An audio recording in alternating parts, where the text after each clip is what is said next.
নমস্কার বন্ধুরা, আমি সুমি। আপনারা দেখছেন সুমির রান্নাঘর। আজকে আবার একটা নতুন ভিডিওর সাথে চলে এলাম।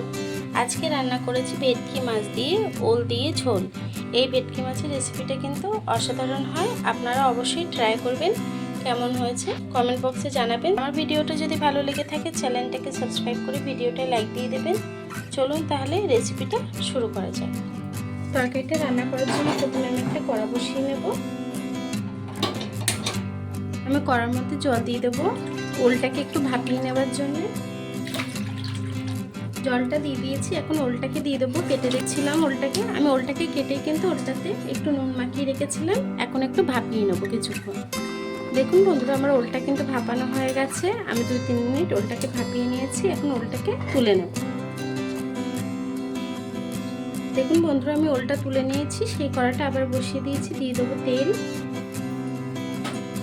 তেলটা গরম হয়ে গেছে, আমি মাছটাকে ভেজে নেবো। মাছটাকে আগেই নুন হলুদ মাখিয়ে রেখেছিলাম।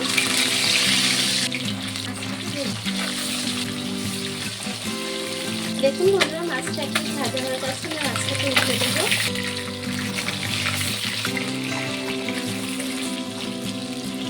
দেখুন বন্ধুরা, আমার মাছটা ভাজা হয়ে গেছে। মাছটাকে তুলে নেবো।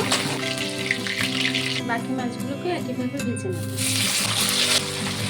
মাছটা ভাজা হয়ে গেছে, মাছটাকে তুলে নেব। মাছটা ভাজা হয়ে গেছে, এখন দিয়ে দেবো এই তেলের মধ্যে পেঁয়াজ।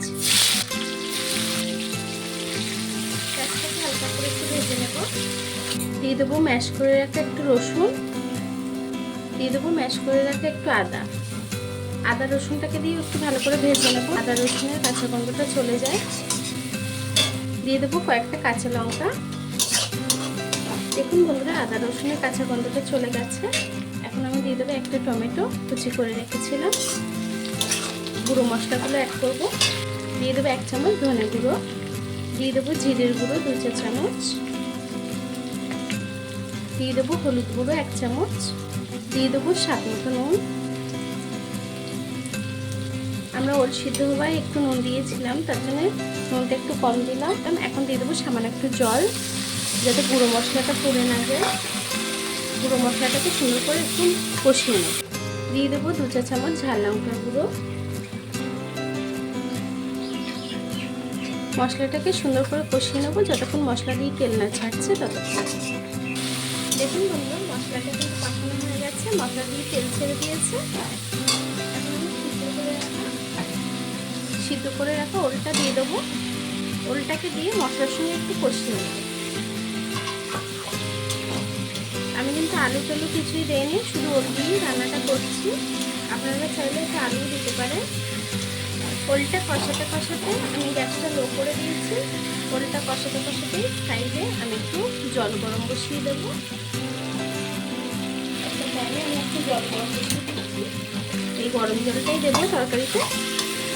ওলটাকে আমি কিছুক্ষণ কষিয়ে নেবো, জলটাও ততক্ষণ গরম হয়ে যাবে। তো ওলটা কিন্তু সুন্দর করে কষানো হয়ে গেছে মশলা দিয়ে। আমার জলটাও গরম হয়ে গেছে, জলটাকে দিয়ে দেবো।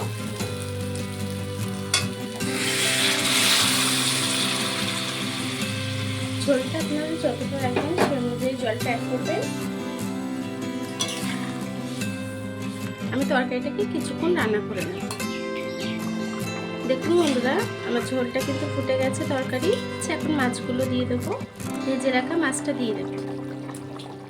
মাছটা দিয়ে দিয়েছি। মাছটাকে ঝোলের তেলে একটু ডিপ করে দেবো, এতে মাছটার মধ্যে ঝোলটাও চলে যাবে আর মাছটা খেতেও খুব ভালো লাগবে। আরও কিছুক্ষণ তরকারিটাকে রান্না করে নেব। দেখুন বন্ধুরা, তরকারিটা আমার হয়ে গেছে। ওলটাও কিন্তু খুব সুন্দরভাবে গলে গেছে।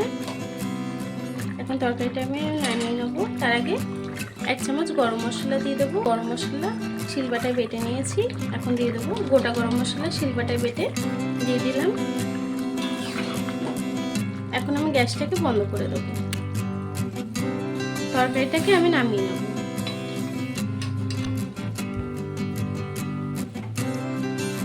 দেখুন বন্ধুরা, আমার ভেটকি মাছ দিয়ে ওল দিয়ে তরকারিটা হয়ে গেছে। এভাবে রান্নাটা করবেন। রান্নাটা করলে কিন্তু খুবই ভালো হবে খেতে। আমার এই রেসিপিটা কেমন হয়েছে কমেন্ট বক্সে জানাবেন। আর ভিডিওটা ভালো লেগে থাকলে চ্যানেলটাকে সাবস্ক্রাইব করে ভিডিওটা লাইক দিয়ে দেবেন। এতক্ষণ ধরে আমার ভিডিওটা দেখার জন্য আপনাদেরকে অসংখ্য ধন্যবাদ।